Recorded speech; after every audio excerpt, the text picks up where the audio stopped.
Hello, kids. Welcome to Little Star Learning and Playing channel. Hello children. Today we're going to learn conjunctions. Conjunctions are joining words. They help us join ideas in a sentence. Today we will learn 3 easy words. And, but, because. A conjunction is a joining word.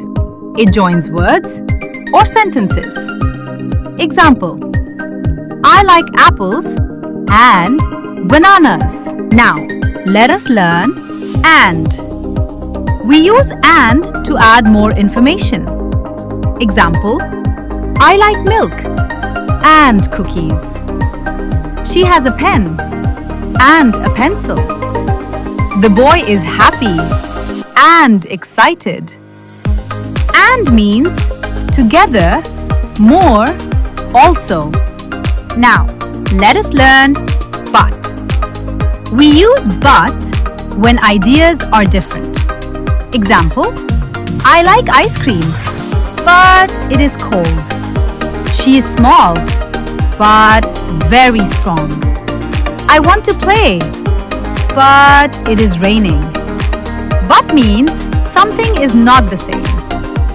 Now, the last word, because. We use because to give a reason. Example: I am happy because it is my birthday. She is sad because she lost her toy. I study because I want to learn. Because answers the question why. Let us revise. And adds more. But shows difference. Because gives reason. Great job, children. Keep practicing and keep learning. See you next time. Bye-bye.